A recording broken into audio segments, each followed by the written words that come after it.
থেকেও যাই যে ভারতও যেটি বলছিলাম যে তারা নানান দিক থেকে উদ্বেগের কথা যে জানাচ্ছে সেটি তারা আ তাদের গণমাধ্যমের খবরে আসছে এবং ভারত চাপ প্রয়োগ করার কৌশল হিসেবে আমি সম্প্রতি ভারতের একজন সাংবাদিক প্রেস ক্লাব অফ ইন্ডিয়ার সাবেক সভাপতি এবং তিনি এখন কূটনৈতিক একটা প্ল্যাটফর্ম হয়েছে সাংবাদিকদের সেটিরও প্রধান দেখছিলাম বা সভাপতি। তিনি আমাকে বলছিলেন যে একটা চাপে রাখার কৌশল হিসেবে ভারত আসলে বাংলাদেশের এই জেস্চার অনেক কিছুই পছন্দ করছে না। ফলে চাপে রাখার কৌশল হিসেবেই ধরুন পুশিনের ব্যাপারটা চলছে।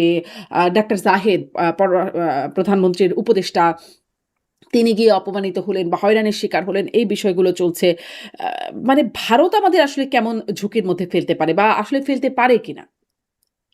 আমাদের প্রচন্ড ঝুঁকির মধ্যে অলরেডি ফেলে রেখেছে। ফেলতে পারে কিনা বলছেন আপনি, হুম, পসিবিলিটিস দেয়ার, আপনি এই কথাই বলছেন। আমি অলরেডি ফেলে রেখেছে এই কারণে, কারণ পশ্চিমবঙ্গে যখন বিজেপি তার নির্বাচনী বৈতরণী পার হওয়ার জন্য এমন এমন ইস্যুকে নিয়ে আসছে যেগুলো আমাদের এফেক্ট করেছে। আপনি এপিসেন্টার, ভূমিকম্প হয় কোনো একটা বহুত দূরে, কিন্তু এফেক্ট হয় সবাই। এখন তাদের ওখানে ভূমিকম্প তারা করেছে, কিন্তু আমরা উই আর এফেক্টেড। কেন এফেক্টেড আমি আপনাকে বলি। সেখানে শুভেন্দু অধিকারী তার নির্বাচনী প্রচারণা শুরু করেছে যে এখানে মুসলমানরা এখানে আসছে, হুম। আমরা নির্বাচিত হলে মুসলিমদের এখান থেকে বিতাড়ন করা হবে, এই সেই ওরকম সেরকম এখানে থাকতে হলে। এবং নির্বাচনের পরে আপনি যে 99.2 মিলিয়ন মানুষকে যে ভোট অধিকার ইয়ে করা হলো, বঞ্চিত করা হলো, তাদের মধ্যে হচ্ছে majority are the Muslims. So ওখানে খুব সূক্ষ্মভাবে একটা এই কমিউনালিজমকে ওয়েপন হিসেবে ব্যবহার করেছে, যেটা আমাদের জন্য খুব দুর্ভাগ্য, আমাদের জন্য কষ্টকর। কারণ আমরা কমিউনাল না, বাংলাদেশের মানুষ পারতপক্ষে কমিউনাল না। কিন্তু যখন দেখা যাচ্ছে সেখানে বলা হচ্ছে ভোটের পরে হিন্দুরা আমাকে ভোট দিয়েছে, একজন মুখ্যমন্ত্রী বলছে হিন্দুরা আমাকে ভোট দিয়েছে, মুসলমানরা মমতা ব্যানার্জিকে ভোট দিয়েছে, সুতরাং এখানে মুসলমানদের কোনো জায়গা নাই, থাকলেই হবে সেই হবে। মসজিদ নামাজ পড়া 10-20 হুম, হুম। মিনিট নামাজ ধরে কথা বলছে। এদিকে আবার আসামে হিমন্ত শর্মা নানা ধরনের কিসিমের কথাবার্তা বলা শুরু করেছে, উনি বলছেন। তো এগুলো আমাদেরকে আমাদের জাতীয়, আমাদের যে একটা ইনক্লুসিভনেস, আমরা হিন্দু মধ্য খ্রিস্টান, আমরা সারা জীবন যুগ যুগ ধরে আমাদের মধ্যে ইনক্লুসিভনেস যেটা আছে, এটার উপরে আঘাত আনছে। এটা আমাদের জাতীয় নিরাপত্তার জন্য তারা এক ধরনের হুমকি সৃষ্টি অটোমেটিক্যালি করে ফেলেছে। আজকে যেমন ওখানে যে বক্তব্যগুলি দেওয়া হচ্ছে, সেই বক্তব্য যেমন গরু দেওয়া হবে না, আর গরু বাংলায় সারপ্লাস হয়ে যাচ্ছে এখন, ধরেন একটা কথা। আর ধরেন ধর্মীয় উগ্রবাদ যেটাকে, সেটাই আমাদের জন্য সবচেয়ে কষ্টকর, এটা তো বলছে যে দুঃখজনক। তাদের যে বক্তব্য বা তাদের রাজনীতির একটা প্রভাব আমাদের দেশে এসে পড়ছে। আর সরাসরি আমরা দেখলাম ভারতের একজন নিরাপত্তা বিশ্লেষক তিনি বলছেন বা ভারত কর্নার তিনি বলছেন যে বাংলাদেশের রংপুর অঞ্চলটিকে ভারত কিনে নেবে। কিনে নিতে না পারলে দখল করে নেবে। এরকম কথা বলছেন। আ এগুলোরও একটা প্রভাব আছে কিনা বা এরকম কোনো চিন্তাভাবনা আসলে ডেফিনেটলি ভারত ভাবছে? আছে, আছে, আছে, আছে। আমি আপনাকে বলি, আপনি যেমন আমেরিকা মার খেলো কোথায়, ইরানে।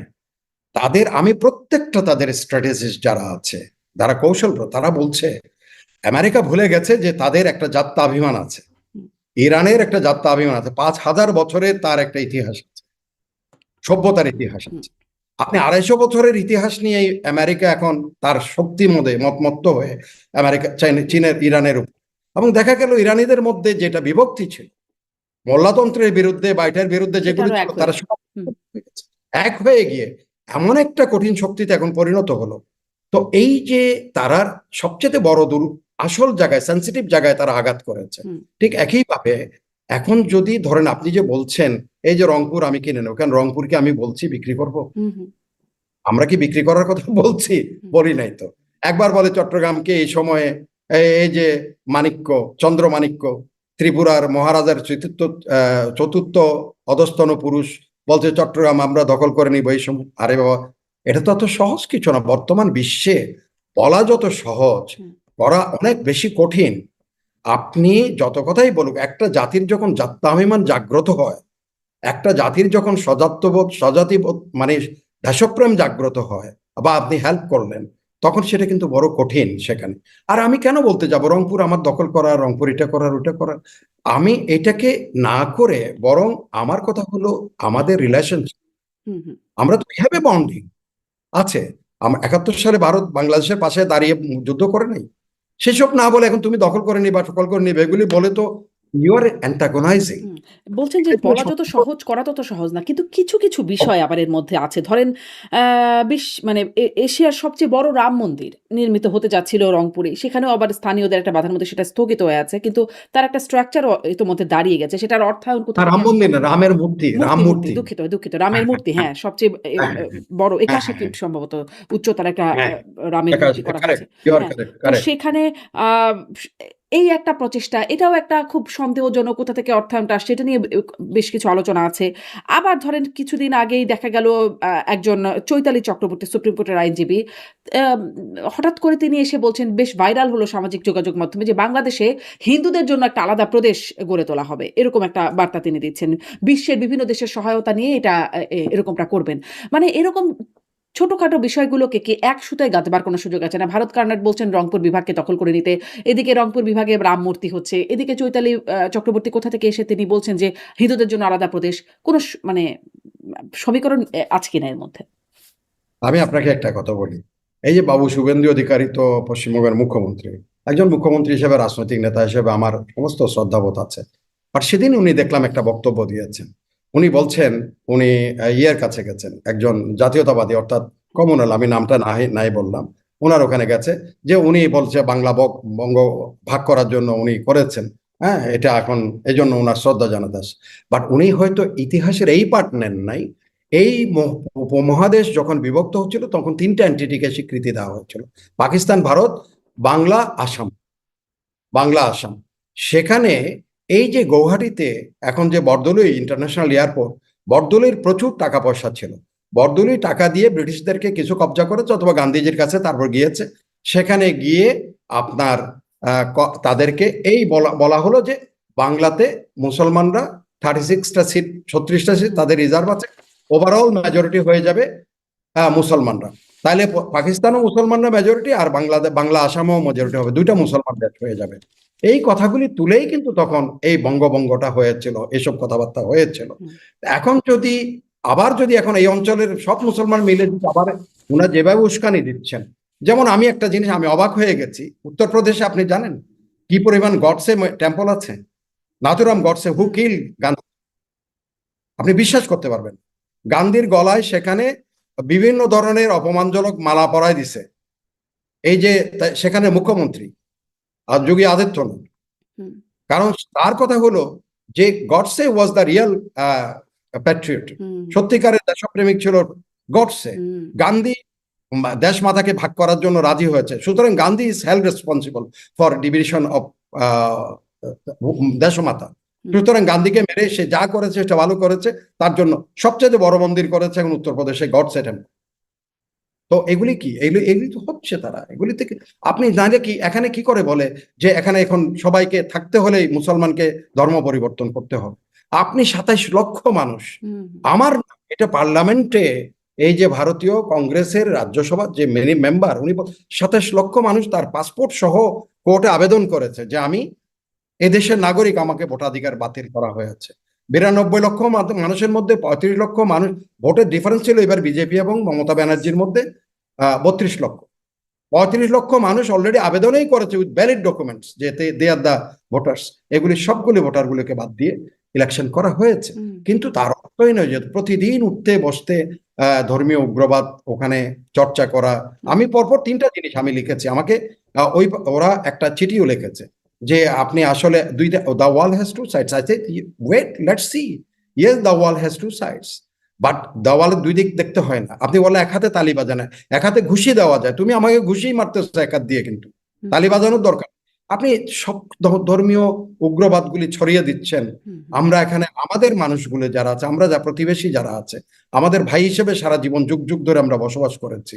যেমন পার্লামেন্টে আমাদের এদিন ফজলুর রহমান গত পরশুদিন বলছিলেন দাঁড়িয়ে যে ১২০০ এত সালের আগে এখানে তো মুসলমানরা আসছে, তখন তার আগে তো সব একটাই সম্প্রদায়। বাট ইভেন কি মোগলদের ৬০০ বছরের শাসনে একটা ধর্মীয় কোনো ধরনের কোনো জিনিস হয় নাই। এখন তুমি উঠতে বসতে এখানে ধর্মীয়, ওখানে যেখানে সুবিধা, যেখানে মসজিদ, পুরানো মসজিদ, এখানে নিচে করে দেখো এখানে কোনো মন্দির ছিল কিনা, এগুলি কি। সো দিস আর আপনি যে বললেন আমাদের জন্য ঝুঁকি তৈরি করছে কিনা, আমাদের জন্য ঝুঁকি অলরেডি তৈরি করেছে। আমি last week I was in Bombay, আমি তাদের অনেক লোকজনরে বলেছি একটা সেমিনারে, আমি বললাম যে this you are creating for us, not for you.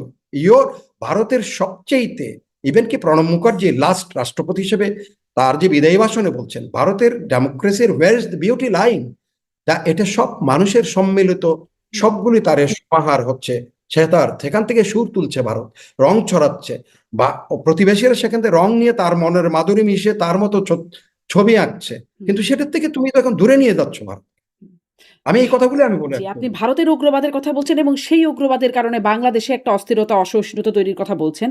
বাংলাদেশেও একটা উগ্রবাদের মানে বিষয় দেখছেন কিনা? যেমন ধরেন একটা বিষয় সম্প্রতি গণমাধ্যমেও আসছে যে যখন আসলে ফুটবল বিশ্বকাপ চলছে তখন ব্রাজিল, আর্জেন্টিনার পতাকা আমাদের দেশে ওড়ে। এটা একটা আমাদের ভালো না লাগলেও মানে এটা একটা আমাদের প্রথার মধ্যে আছে যে বিভিন্ন দেশের ব্রাজিল, আর্জেন্টিনা মূলত এবং বিভিন্ন দেশের পতাকা ঘোরে। কিন্তু একজন মুফতি হারুন ইজহার তিনি বলছেন যে এগুলোকে বদমাইশি আখ্যা দিচ্ছেন এবং সেখানে কালেমার পতাকা লাগানোর নির্দেশ দিচ্ছেন এবং তার পরপরই দেখা যাচ্ছে যে বিভিন্ন ঢাকা সহ বিভিন্ন জায়গায় একদম এই কালিমার পতাকায় ছেয়ে গেছে সাদা কালো বা কালো রঙের উপরে সাদা ক্যালিগ্রাফি করা পতাকা। অনেকে বলছেন এটা আইএস এর পতাকার সদৃশ্য এরকম পতাকা ছড়িয়ে যাচ্ছে। প্রশাসনও বলছে যে এই বিষয়টা তাদের নজরে আছে। এরকম একটা খবর আমি দেখছিলাম। মানে এর মধ্যে কোনো বার্তা আছে কি? জনাব ইমদাদুল ইসলাম, আপনাকে স্বাগত জানাচ্ছি পালস অফ পলিটিক্সে আমার আজকের আয়োজনে। ধন্যবাদ। আপনাকে অনেক ধন্যবাদ। আপনি সময় দিয়েছেন, যুক্ত হচ্ছেন। আপনার কাছ থেকে আসলে কয়েকটা বিষয় নিয়ে কথা বলতে চাই।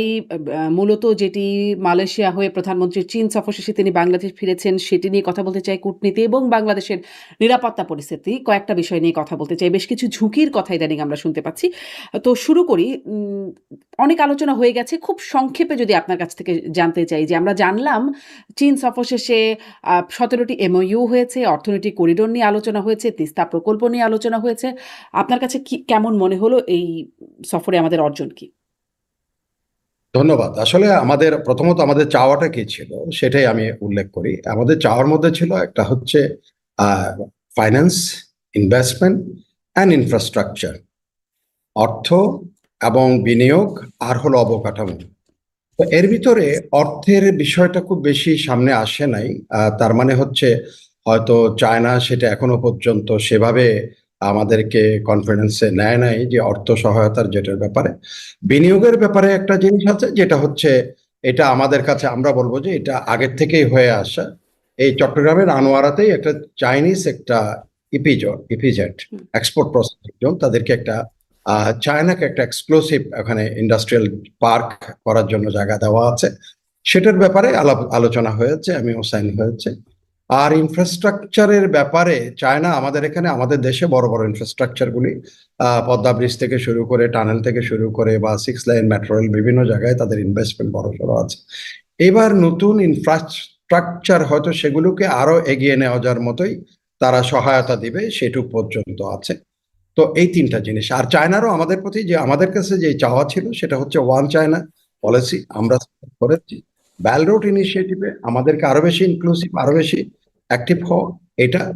আর চায়নার যে অন্যান্য যেগুলো বেশি করে, চায়নার কিছু কিছু তারা যেমন global civilisation initiative, global security initiative, এরকম 4টা ইনিশিয়েটিভ তাদের আছে, সেগুলো আমাদের আরো বেশি করে ইনভলভ তারা চেয়েছে। তো এর মধ্যে আর অন্য তেমন কিছু, তিস্তার ব্যাপারে শুধু আলোচনাই হয়েছে। যেহেতু বিশেষ করে তিস্তার কথা বলেছেন, আমাদের মানুষজন তিস্তা কি হচ্ছে, এটা it was an issue to our people as well as অন্যান্য কনসার্ন যারা আছে তাদের কাছে এটা একটা বিরাট ইস্যু ছিল। তো সেখানে তিস্তার ইস্যুটা যখন আলোচনা হয়েছে, এবং ওখানে পিটিআই এর একজন সাংবাদিক ছিল আমার জানা মতে বেজিং এ, উনি চাইনিজ যে স্পোক্স পার্সনকে প্রশ্ন করেছেন যে the Teesta is a very sensitive or concern issue to India also, so how China is going to step in দেয়ার।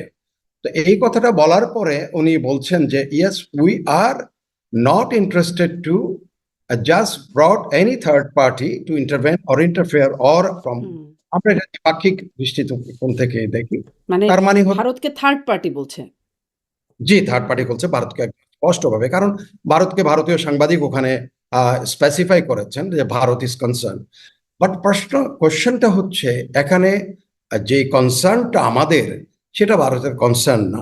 আরেকটা জিনিস আপনাকে এখানে বলে রাখি একটু করেই, আপনি আমার থামাবেন যদি হ্যাঁ, হ্যাঁ। বেশি হুম, এটা তিস্তার বিষয়টা চলে আসছে, কিন্তু neither from the Bharat, not Bangladesh, এটা নট চায়না, এটা ফরাসি একটা স্যাটেলাইট এই পুরা তথ্য উপাত্তগুলো আমাদেরকে দিয়েছে।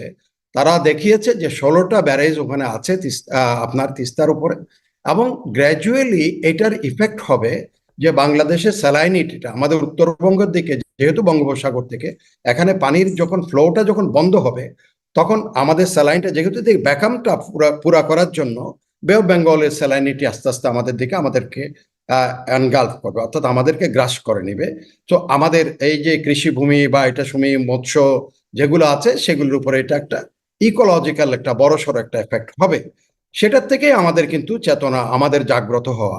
তো এটা দীর্ঘদিন থেকে, এটা আওয়ামী লীগ সরকার থাকতেও কিন্তু এই তিস্তা নিয়ে অনেকগুলো বৈঠক হুম। হয়েছে, ইভেন মমতা ব্যানার্জির সাথে তৎকালীন প্রধানমন্ত্রীর বৈঠক হয়েছে, যেটা আমাদের কূটনীতি ভাষায় আমরা বলছি এটা আনএক্সপেক্টেড, যেটা দুটা দেশের প্রধানমন্ত্রীর মধ্যে হওয়ার কথা ছিল। সেখানে ভারত আমাদের প্রধানমন্ত্রীর মুখোমুখি করে দিয়েছিলেন মমতা ব্যানার্জিকে, মনে হবেন যে সেখানে নানা ধরনের কথাবার্তা, ওদিকে আরো নদী কাটার কথা, ওদিকে খাল কাটার কথা, হ্যাঁ, অজুহাত ধরুন দেখিয়ে। ধরুন এখানে একটু সেইখানে যেহেতু ওই প্রসঙ্গটা আনলেনই, এখন তো মমতা বন্দ্যোপাধ্যায়কে যে সামনে নিয়ে এসেছিলেন আপনি বলছেন, এবং তাকে একরকম অজুহাত হিসেবে দাঁড় করানো হয়েছিল যে তিনি রাজি হচ্ছেন না বলে আসলে এইটা করা যাচ্ছে না, তিস্তা চুক্তিটা হচ্ছে না।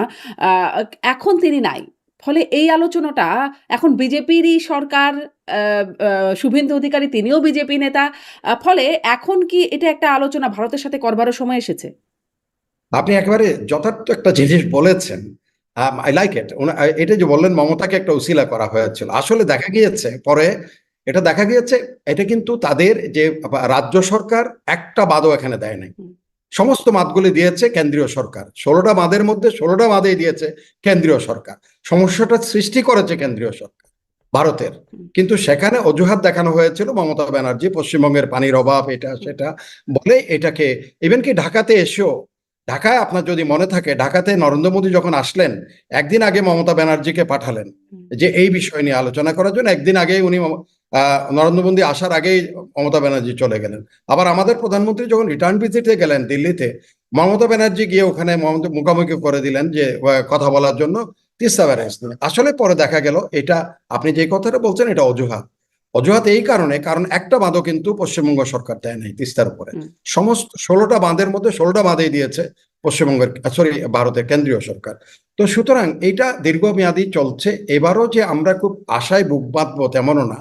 বলা হচ্ছে এক্সপার্টাইজ আসবে, জয়েন্ট সার্ভে হবে।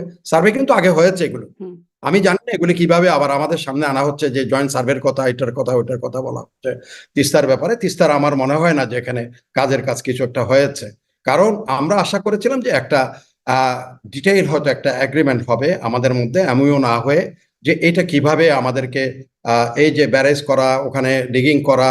আগে শুনেছিলাম যে তিস্তাকে স্কুইজ আরো কিছুটা তার প্রস্থ কমিয়ে এনে সেটাকে ডিগিং করে সেখানে আমাদের ফিশিকালচার হবে, পর্যটন গড়ে তুলবে, সেখানে বসতি হবে মানুষের নতুন নতুন করে, যেখানে যে যেগুলো আর্ট ইয়েগুলো হবে, মানে ওখানে যে তিস্তার বুকে যেগুলো মাটি তুলে সেখানে নতুন করে বসতি স্থাপন করে, এই ধরনের প্রোগ্রাম আমরা সামনে ছিল আমাদের। হুম। এখন সেগুলো থেকে আবার বলা হচ্ছে যে এখন এক্সপার্টাইজরা দুই পক্ষের তারা আলোচনা করবে, তারপর তারা মানে দেখবে বিষয়টা তিস্তাকে ঝুলে যাচ্ছে, মানে তুলে, কি বলবো, ঝুলে একেবারে যাচ্ছে। ঝুলে, এখন আপনি একেবারে যেটা ঝুলে। কথা বলছিলেন যে ভারতকে থার্ড পার্টি হিসেবে নেওয়া হচ্ছে, কিন্তু ভারতীয় গণমাধ্যমের কথাও আপনি বলছিলেন।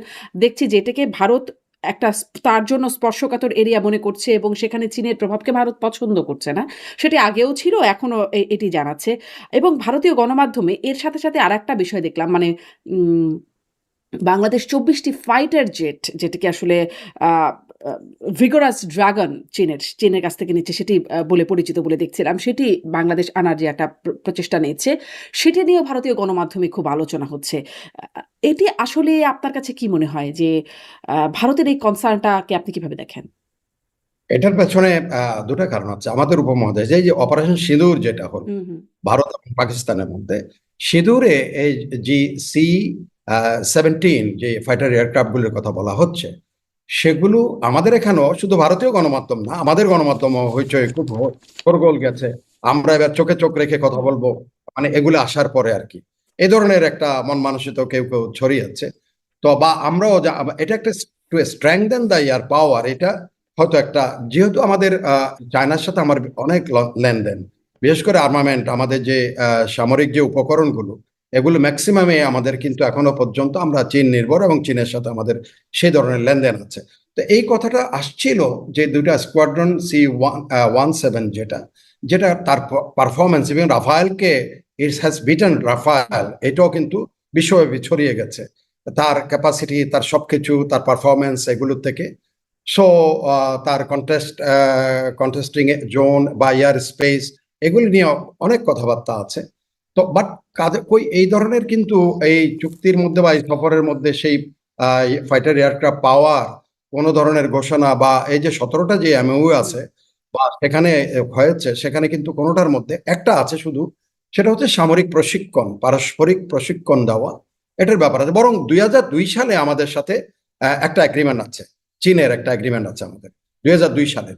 সেই এগ্রিমেন্টে কিন্তু আমাদেরকে কোঅপারেশন, এটা ডিফেন্স প্যাক্ট হিসেবেই ধরে নেওয়া যায় দুটা দেশের মধ্যে যেটা হয়েছে 2002 বলে। আমরা কিন্তু এই আর্মামেন্ট, অস্ত্র শস্ত্র, এগুলি যেগুলো প্রশিক্ষণ, এগুলো আমরা পাচ্ছি।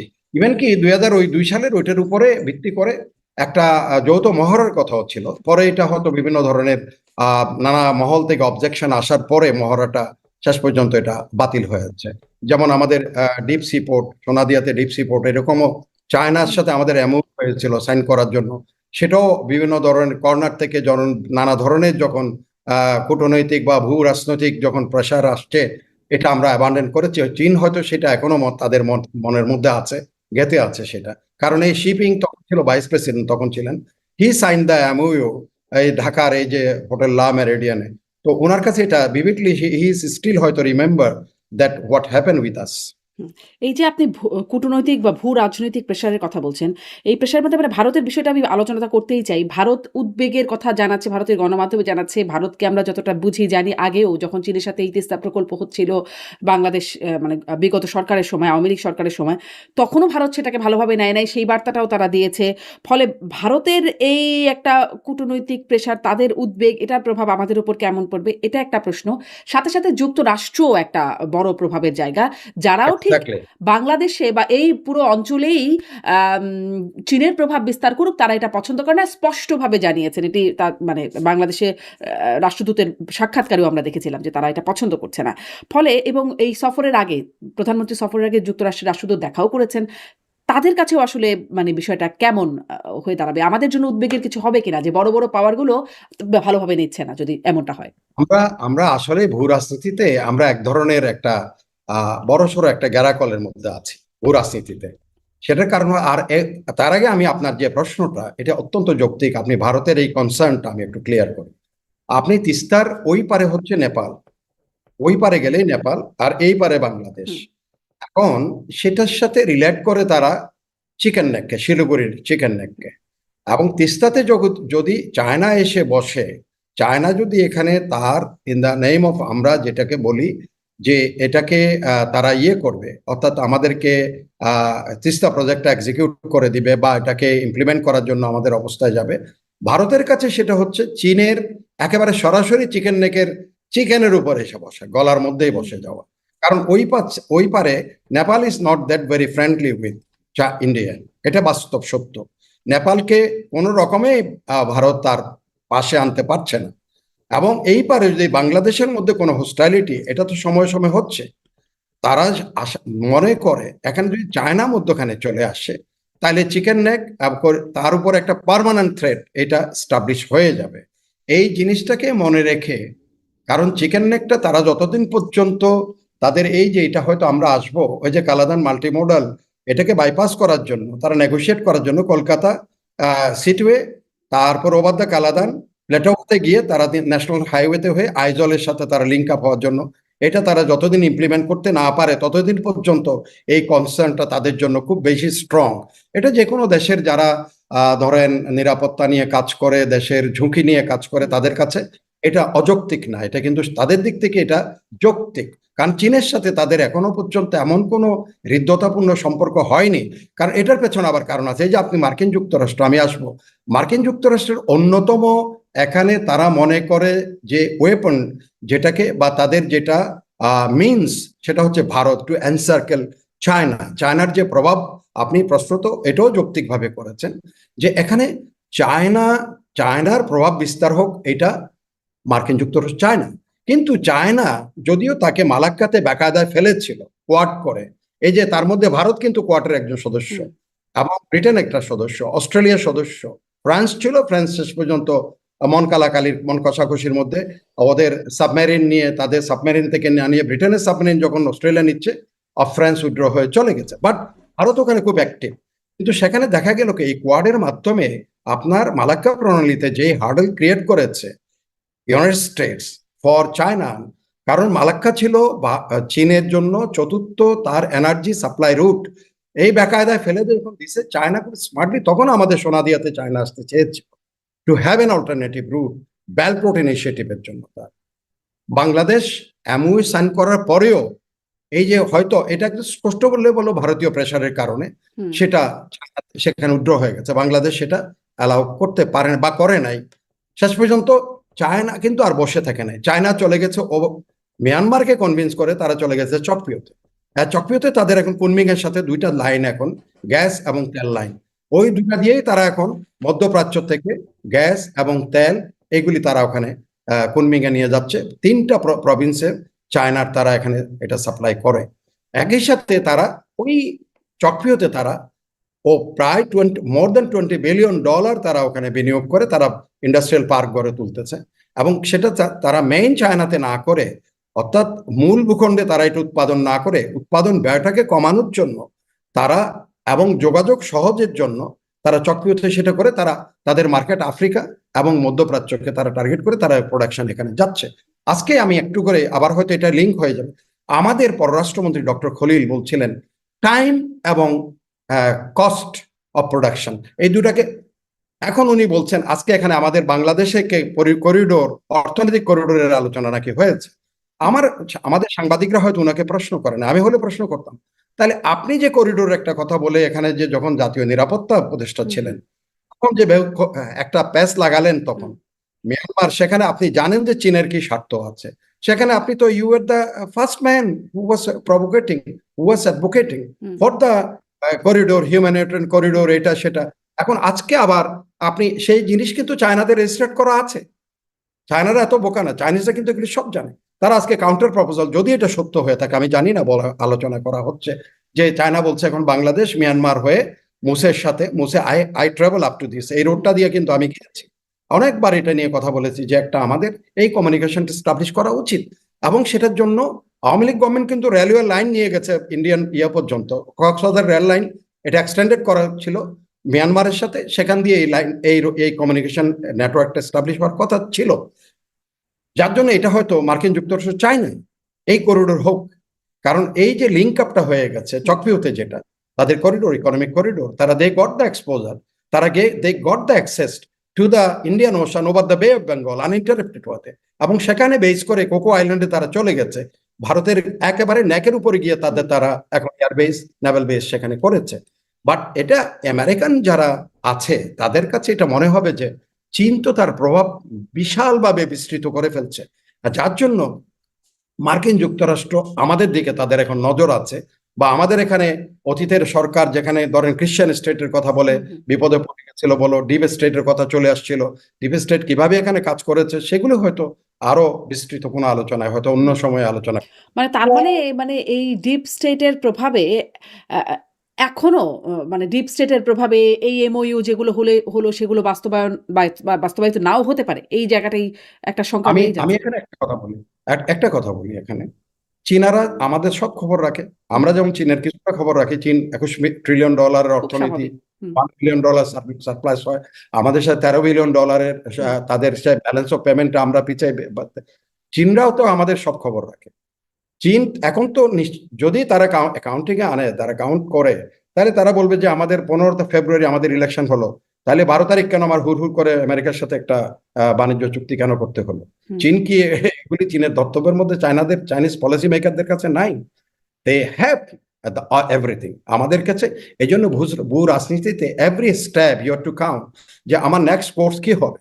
আজকেই আমাদের পররাষ্ট্রমন্ত্রী এখন বলছেন এখন ইকোনমিক করিডোরের কথা, তখন তো ওই করিডোরের কথা মানবিক বলা হয়েছে, করিডোরের কথা। হুম। তো মানবিক করিডোরের কথা সেটা কি এখন বন্ধ আছে? মানে মানবিক করিডোর কি এখন না না, মানবিক করিডোর তখনই বলা হয়েছে যখন সেনাপ্রধান যখন বললেন হোয়াট ব্লাডি হুম, করিডোর হুম, হুম, বললেন, হুম, আমাদের বন্দরের কথা হুম, বললেন। তবে হ্যাঁ, এখানে একটা জিনিস আছে, সেটা তারা একটা থিঙ্ক ট্যাঙ্ক, আপনার প্রোগ্রামে বোধহয় আমি একটু করে বলছিলাম, সিঙ্গাপুরে একটা থিঙ্ক ট্যাঙ্ক আছে, তারা হিসাব করে দেখিয়েছে পৃথিবীর একেবারে ভালো ভালো প্রায় 72টার মতো সমুদ্র বন্দরের উপরে চীন তার প্রভাব বিস্তার করে রেখেছে। সে বলছে যদি কোনো ধরনের যুদ্ধ জড়িয়ে পড়ে চীনের সাথে ফিউচার, এটা ট্রেড ওয়ার হতে পারে, অথবা সত্যি সত্যি ইরানের সাথে এরকম যুদ্ধ হবে, এটা তো আমরা জানতাম না। এরকম কোনো যুদ্ধ, তাইওয়ানকে নিয়ে ধরেন যুদ্ধ জড়ায় গেল দুটা দেশ, তখন সেখানে বলা হচ্ছে America will face huge trouble, অনেক ধরনের বেকায়দায় পড়ে যাবে। কেন বেকায়দায় পড়ে যাবে? এখন তো সব আকাশপথে আসবে, হুম, মিসাইল আসবে, সুপারসনিক, এটা মারবে ওটা মারবে, তাহলে বন্দর নিয়ে কেন বেকায়দা? তার হিসাব করে সে দেখিয়েছে বন্দর নিয়ে, কারণ সাপ্লাইগুলো, আপনার রিপ্লেনিশমেন্ট, যেগুলো রসদ সৈন্যদের জন্য, সেগুলো কিন্তু সমুদ্র বন্দর দিয়েই তাকে নিয়ে আসতে হবে। এবং ওই সমুদ্র বন্দরগুলো তখন চাইনিজদের প্রভাবে থাকবে, তারা they will create hurdle for American replenishment. তখন আমেরিকা কিন্তু যুদ্ধে বেকায়দায় পড়ে ত্রাহি অবস্থা হবে। এবং তারা সাজেস্ট করেছে যে তোমার you have to invest in different, এই যে সমুদ্র বন্দরগুলি আছে, এখানে তোমাকে কিন্তু ইনভেস্ট করতে হবে। ওই থিঙ্ক ট্যাঙ্কের ওই চিন্তাটা তারা কিনেছে। এখন তারা, যেমন ধরেন আমাদের এখানে তারা সার্ভে করছে, এই যে আমাদের এখানে চট্টগ্রাম বন্দরে তারা একটা, আপনার প্রোগ্রামে তো আমি করেছি যে এখানে যে এক্সারসাইজ গুলো হলো, দুই তিনটা হুম, এক্সারসাইজ, হুম, হ্যাঁ, হ্যাঁ, এগুলো তো they have their ice on. এবং তাদের সবচেয়ে এখানে, যেহেতু চায়নার টকিও হচ্ছে অ্যাকর্ডিং টু দ্য লিন্টার বার্টিন, তার কথা হচ্ছে যে সবচাইতে চীনের যদি এক নাম্বার যেটা গুরুত্বপূর্ণ যদি কোনো ধরনের প্রজেক্টের কথা বলা হয়, সেটা হচ্ছে চকপিউ। বিকজ চকপিউ তার বেল রোড ইনিশিয়েটিভের জন্য ইজ দ্য মোস্ট ইম্পর্টেন্ট, চকপিউকে ভিত্তি করে। কারণ চকপিউকে ওখানে চ্যালেঞ্জ করার এখন কিচ্ছু নাই হুম, আপাতত, কারণ সে অবারিত আছে তার কাছে, বঙ্গোপসাগরের উপর দিয়ে ভারত মহাসাগরে যাচ্ছে। এবং সেখানে দিয়াগো গার্সিয়া টার্সিয়া, এই যে আমেরিকান ঘাঁটিগুলো আছে, এগুলো কিন্তু তার কবজার কাছাকাছি চলে আসে সবগুলো কিছু। তো যার জন্য এখন বেল রোড ইনিশিয়েটিভের জন্য সেখান থেকে মধ্যপ্রাচ্যের সাথে যেমন এস্টাবলিশ হচ্ছে, হুম, ইউরোপের সাথে হচ্ছে, আফ্রিকার সাথেও হচ্ছে, ওভার দ্য ইন্ডিয়ান ওশান তারা এটা করে নিচ্ছে। তো এখন ধরেন আমেরিকান, আপনি যেটা বললেন, তার প্রভাব বিস্তারের জন্য Bangladesh could be one of the এখানে হাব হতে পারে এটা। কারণ মিয়ানমারে তারা যা চেয়েছিল, মিয়ানমারে কিন্তু সেটা হয় নাই। হুম, মিয়ানমারে বরং সেখানে চায়না এখন গেড়ে বসেছে। মিয়ানমারে আবার ভারত, সরি, ইউনাইটেড স্টেটস এবং চায়নার মধ্যে there is a geopolitical hassle ওখানের মধ্যে আছে। আমেরিকা ওখানে খুব স্মার্টলি চেষ্টা করেছিল বার্মা অ্যাক্ট চালু করে, সেখানে বার্মা অ্যাক্টের মধ্যে আছে আমেরিকান প্রেসিডেন্টকে সিনেট ক্ষমতা দিয়েছে যে যে পরিমাণ টাকা প্রয়োজন তোমাকে অ্যালটমেন্ট দিচ্ছি, if you can spend in and around Myanmar to establish democracy, in the name of democracy, তারা সেখানে যে রেয়ার আর্ট ম্যাটেরিয়াল যেগুলো হুম, আছে সেগুলো কবজা করার জন্য আমেরিকানদের একটা প্ল্যান আছে। যেমন চীনের উপর এবার যখন তারা ট্যারিফ যখন দিতে চাইছিল, চীন কাউন্টার করেছে, তাদের রেয়ার আর্ট ম্যাটেরিয়াল যেগুলো আছে এগুলোর উপর তারা একটাও দিবেন না, তখন বলছে হুম, ইউনাইটেড স্টেট কাবু। এখন এই রেয়ার আর্থ ম্যাটেরিয়াল গুলো আছে আপনার কারেন্ট স্টেটে হুম। প্রচুর পরিমাণ। জি।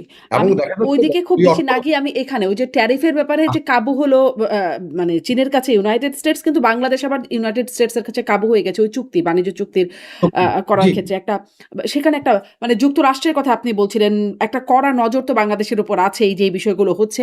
আবার একটু জি। ভারতের দিকেও যাই। যে ভারতও যেটি বলছিলাম যে তারা নানান দিক থেকে উদ্বেগের কথা যে জানাচ্ছে সেটি তারা আ তাদের গণমাধ্যমের খবরে আসছে এবং ভারত চাপ প্রয়োগ করার কৌশল হিসেবে, আমি সম্প্রতি ভারতের একজন সাংবাদিক, প্রেস ক্লাব অফ ইন্ডিয়ার সাবেক সভাপতি, এবং তিনি এখন কূটনৈতিক একটা প্ল্যাটফর্ম হয়েছে সাংবাদিকদের, সেটিরও প্রধান দেখছিলাম বা সভাপতি। তিনি আমাকে বলছিলেন যে একটা চাপে রাখার কৌশল হিসেবেই ভারত আসলে বাংলাদেশের এই জেস্চার অনেক কিছুই পছন্দ করছে না। ফলে চাপে রাখার কৌশল হিসেবেই ধরুন পুশিনের ব্যাপারটা চলছে। ডাক্তার জাহেদ প্রধানমন্ত্রীর উপদেষ্টা, তিনি গিয়ে অপমানিত হলেন বা হয়রানির শিকার হলেন, এই বিষয়গুলো চলছে। আ মানে ভারত আমাদের আসলে কেমন ঝুঁকির মধ্যে ফেলতে পারে বা আসলে ফেলতে পারে কিনা? আমাদের প্রচন্ড ঝুঁকির মধ্যে অলরেডি ফেলে রেখেছে। ফেলতে পারে কিনা বলছেন আপনি, হুম, পসিবিলিটিস দেয়ার, আপনি এই কথাই বলছেন, আমি অলরেডি ফেলে রেখেছে। এই কারণে, কারণ পশ্চিমবঙ্গে যখন বিজেপি তার নির্বাচনী বৈতরণী পার হওয়ার জন্য এমন এমন ইস্যুকে নিয়ে আসছে যেগুলো আমাদের এফেক্ট করেছে, আপনি এপিসেন্টার, ভূমিকম্প হয় কোনো একটা বহুত দূরে, কিন্তু এফেক্ট হয় সবাই। এখন তাদের ওখানে ভূমিকম্প তারা করেছে, কিন্তু আমরা উই আর এফেক্টেড। কেন এফেক্টেড আমি আপনাকে বলি। সেখানে শুভেন্দু অধিকারী তার নির্বাচনী প্রচারণা শুরু করেছে যে এখানে মুসলমানরা এখানে আসছে, আমরা নির্বাচিত হলে মুসলিমদের এখান থেকে বিতাড়ন করা হবে, এই সেই ওরকম সেরকম এখানে থাকতে হলে। এবং নির্বাচনের পরে আপনি যে 99.2 মিলিয়ন মানুষকে যে ভোট অধিকার করা হলো, বঞ্চিত করা হলো, তাদের মধ্যে হচ্ছে majority are the Muslims. So ওখানে খুব সূক্ষ্মভাবে একটা এই কমিউনালিজমকে ওয়েপন হিসেবে ব্যবহার করেছে, যেটা আমাদের জন্য খুব দুর্ভাগ্য, আমাদের জন্য কষ্টকর। কারণ আমরা কমিউনাল না, বাংলাদেশের মানুষ পারতপক্ষে কমিউনাল না। কিন্তু যখন দেখা যাচ্ছে সেখানে বলা হচ্ছে ভোটের পরে হিন্দুরা আমাকে ভোট দিয়েছে, একজন মুখ্যমন্ত্রী বলছে হিন্দুরা আমাকে ভোট দিয়েছে, মুসলমানরা মমতা ব্যানার্জিকে ভোট দিয়েছে, সুতরাং এখানে মুসলমানদের কোনো জায়গা নাই, থাকলেই হবে সেই হবে। মসজিদ নামাজ পড়া 10-20 মিনিট নামাজ ধর কথা বলছে। এদিকে আবার আসামে হিমন্ত শর্মা নানা ধরনের কিসিমের কথাবার্তা বলা শুরু করেছে, উনি বলছেন। তো এগুলো আমাদেরকে আমাদের জাতীয়, আমাদের যে একটা ইনক্লুসিভনেস, আমরা হিন্দু মধ্য খ্রিস্টান, আমরা সারা জীবন যুগ যুগ ধরে আমাদের মধ্যে ইনক্লুসিভনেস যেটা আছে এটার উপরে আঘাত আনছে। এটা আমাদের জাতীয় নিরাপত্তার জন্য তারা এক ধরনের হুমকি সৃষ্টি অটোমেটিক্যালি করে ফেলেছে।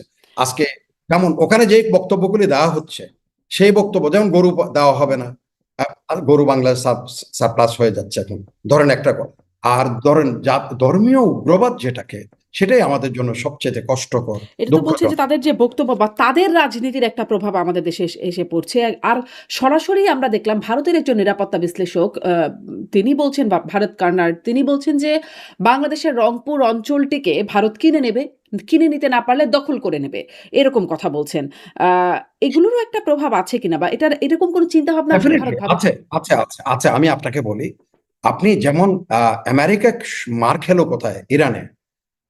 আমি প্রত্যেকটা তাদের স্ট্র্যাটেজিস্ট যারা আছে, যারা কৌশল, তারা বলছে আমেরিকা ভুলে গেছে যে তাদের একটা জাত্যাভিমান আছে, ইরানের একটা জাত্যাভিমান আছে, 5,000 বছরের তার একটা ইতিহাস আছে, সভ্যতার ইতিহাস আছে। আপনি 250 বছরের ইতিহাস নিয়ে আমেরিকা এখন তার শক্তি মদে মতমত্ত হয়ে আমেরিকা চীনের ইরানের উপর, এবং দেখা গেল ইরানিদের মধ্যে যেটা বিভক্তি ছিল মোল্লাতন্ত্রের বিরুদ্ধে বা এটার বিরুদ্ধে যেগুলো সেটারও ছিল, এক তারা হয়েছে। সব এক হয়ে গিয়ে এমন একটা কঠিন শক্তিতে এখন পরিণত হলো। তো এই যে তারা সবচেয়ে বড় আসল জায়গায়, সেন্সিটিভ জায়গায় তারা আঘাত করেছে। ঠিক একইভাবে এখন যদি ধরেন আপনি যে বলছেন এই যে রংপুর আমি কিনে নেব, কারণ রংপুরকে আমি বলছি বিক্রি করব? আমরা কি বিক্রি করার কথা বলছি? বলি নাই তো। একবার বলে চট্টগ্রামকে এই সময়ে, এই যে মাণিক্য, চন্দ্রমাণিক্য, ত্রিপুরার মহারাজার চতুর্থ অধস্তন পুরুষ বলছে চট্টগ্রাম আমরা দখল করে নিব এই সময়। আরে বাবা, এটা তো অত সহজ কিছু না। বর্তমান বিশ্বে বলা যত সহজ, করা অনেক বেশি কঠিন। আপনি যত কথাই বলুক, একটা জাতির যখন জাত্যাভিমান জাগ্রত হয়, একটা জাতির যখন স্বজাতিবোধ মানে দেশপ্রেম জাগ্রত হয়, বা আপনি হেল্প করলেন, তখন সেটা কিন্তু বড় কঠিন সেখানে। আর আমি কেন বলতে যাব রংপুর আমার দখল করা, রংপুর এটা করার ওটা করার, আমি এটাকে না করে বরং আমার কথা হলো আমাদের রিলেশনশিপ। আমরা তো হ্যাভ এ বন্ডিং আছে। 71 সালে ভারত বাংলাদেশের পাশে দাঁড়িয়ে যুদ্ধ করে নাই। সেসব না বলে এখন তুমি দখল করে নিবা, দখল করে নিবে, এগুলি বলে তো ইউ আর অ্যান্টাগোনাইজিং। বলছেন যে বলা যত সহজ করা তত সহজ না, কিন্তু কিছু কিছু বিষয় আবার এর মধ্যে আছে। ধরেন মানে এশিয়ার সবচেয়ে বড় রাম মন্দির নির্মিত হতে যাচ্ছিল রংপুরে, সেখানেও আবার স্থানীয়দের একটা বাধার মধ্যে সেটা স্থগিত হয়ে আছে, কিন্তু তার একটা স্ট্রাকচার ইতোমধ্যে দাঁড়িয়ে গেছে, সেটার অর্থায়ন কোথা থেকে রাম আসবে? মন্দির না, রামের মূর্তি, রাম মূর্তি, মূর্তি। দুঃখিত, রামের মূর্তি, হ্যাঁ, সবচেয়ে হ্যাঁ, বড় হ্যাঁ, 81 হ্যাঁ, ফিট সম্ভবত উচ্চতার একটা হ্যাঁ, রামের মূর্তি করা হয়েছে। কারেক্ট, ইউ আর হ্যাঁ, কারেক্ট, তো কারেক্ট। সেখানে এই একটা প্রচেষ্টা, এটাও একটা খুব সন্দেহজনক, কোথা থেকে অর্থায়নটা আসছে এটা নিয়ে বেশ কিছু আলোচনা আছে। আবার ধরেন কিছুদিন আগেই দেখা গেল একজন চৈতালি চক্রবর্তী, সুপ্রিম কোর্টের আইনজীবী, আম হঠাৎ করে তিনি এসে বলছেন, বেশ ভাইরাল হলো সামাজিক যোগাযোগ মাধ্যমে, যে বাংলাদেশে হিন্দুদের জন্য একটা আলাদা প্রদেশ গড়ে তোলা হবে। এরকম একটা বার্তা তিনি দিচ্ছেন। বিশ্বের বিভিন্ন দেশের সহায়তা নিয়ে এটা এরকমটা করবেন। মানে এরকম ছোটখাটো বিষয়গুলোকে কি এক সুতায় গাঁথবার কোনো সুযোগ আছে না? ভারত কর্নার বলছেন রংপুর বিভাগকে দখল করে নিতে। এদিকে রংপুর বিভাগে রাম মূর্তি হচ্ছে। এদিকে চৈতালি চক্রবর্তী কোথা থেকে এসে তিনি বলছেন যে হিন্দুদের জন্য আলাদা প্রদেশ। কোনো মানে সমীকরণ আছে কিনা এর মধ্যে? আমি আপনাকে একটা কথা বলি। এই যে বাবু শুভেন্দু অধিকারী তো পশ্চিমবঙ্গের মুখ্যমন্ত্রী, একজন মুখ্যমন্ত্রী হিসেবে, রাজনৈতিক নেতা হিসেবে আমার সমস্ত শ্রদ্ধাবোধ আছে। আর সেদিন উনি দেখলাম একটা বক্তব্য দিয়েছেন। উনি বলছেন, উনি ইয়ের কাছে গেছেন, একজন জাতীয়তাবাদী অর্থাৎ কমনাল, আমি নামটা নাই বললাম, ওনার ওখানে গেছে, যে উনি বলছে বাংলা বঙ্গ ভাগ করার জন্য উনি করেছেন। হ্যাঁ, এটা এখন এই জন্য ওনার শ্রদ্ধা জানাতে আসে। বাট উনি হয়তো ইতিহাসের এই পার্ট নেন নাই। এই উপমহাদেশ যখন বিভক্ত হচ্ছিল তখন তিনটা এন্টিটিকে স্বীকৃতি দেওয়া হয়েছিল: পাকিস্তান, ভারত, বাংলা, আসাম। বাংলা, আসাম। সেখানে এই যে গৌহাটিতে এখন যে বরদলৈ ইন্টারন্যাশনাল এয়ারপোর্ট, বরদলৈর প্রচুর টাকা পয়সা ছিল। বরদলৈ টাকা দিয়ে ব্রিটিশদেরকে কিছু কবজা করেছে অথবা গান্ধীজির কাছে তারপর গিয়েছে। সেখানে গিয়ে আপনার তাদেরকে এই বলা বলা হলো যে বাংলাতে মুসলমানরা 36টা সিট, 36টা সিট তাদের রিজার্ভ আছে, ওভারঅল মেজরিটি হয়ে যাবে মুসলমানরা। তাহলে পাকিস্তানও মুসলমানরা মেজরিটি, আর বাংলা আসামও মেজরিটি হবে, দুইটা মুসলমান দেশ হয়ে যাবে। এই কথাগুলি তুলেই কিন্তু তখন এই বঙ্গভঙ্গটা হয়েছিল, এসব কথাবার্তা হয়েছিল। এখন যদি এখন এই অঞ্চলের সব মুসলমান মিলে যদি আবার ওনারা যেভাবে উস্কানি দিচ্ছেন, যেমন আমি একটা জিনিস আমি অবাক হয়ে গেছি, উত্তরপ্রদেশে আপনি জানেন কি পরিমাণ গডসে টেম্পল আছে? নাথুরাম গডসে, হু কিল গান্ধী, আপনি বিশ্বাস করতে পারবেন, গান্ধীর গলায় সেখানে বিভিন্ন ধরনের অপমানজনক মালা পরায় দিছে এই যে সেখানে মুখ্যমন্ত্রী আর যোগী আদিত্যনাথ। কারণ তার কথা হলো যে Godse was the real Patriot, সত্যিকারের দেশপ্রেমিক ছিল গডসে। গান্ধী দেশ মাতাকে ভাগ করার জন্য রাজি হয়েছে, সুতরাং Gandhi is held responsible for division of দেশমাতা। সুতরাং গান্ধীকে মেরে সে যা করেছে সেটা ভালো করেছে, তার জন্য সবচেয়ে বড় মন্দির করেছে এখন উত্তরপ্রদেশে গডসে টেম্পল। তো এগুলি কি, এগুলি তো হচ্ছে তারা এগুলি থেকে। আপনি জানেন কি এখানে কি করে বলে যে এখানে এখন সবাইকে থাকতে হলে মুসলমানকে ধর্ম পরিবর্তন করতে হবে। আপনি 27 লক্ষ মানুষ, আমার এটা পার্লামেন্টে এই যে ভারতীয় কংগ্রেসের রাজ্যসভা যে মেম্বার, উনি 27 লক্ষ মানুষ তার পাসপোর্ট সহ কোর্টে আবেদন করেছে যে আমি এদেশের নাগরিক, আমাকে ভোটাধিকার বাতিল করা হয়েছে। 92 লক্ষ মানুষের মধ্যে 35 লক্ষ মানুষ ভোটের ডিফারেন্স ছিল এবার বিজেপি এবং মমতা ব্যানার্জির মধ্যে 32 লক্ষ। 35 লক্ষ মানুষ অলরেডি আবেদনই করেছে উইথ ভ্যালিড ডকুমেন্টস যে দে আর দ্য ভোটার্স। এগুলি সবগুলি ভোটারগুলোকে বাদ দিয়ে ইলেকশন করা হয়েছে। কিন্তু তার অর্থই নয় যে প্রতিদিন উঠতে বসতে ধর্মীয় উগ্রবাদ ওখানে চর্চা করা। আমি পরপর 3টা জিনিস আমি লিখেছি, আমাকে ওরা একটা চিঠিও লিখেছে যে আপনি আসলে দুইটা, the wall has two sides. I say wait, let's C.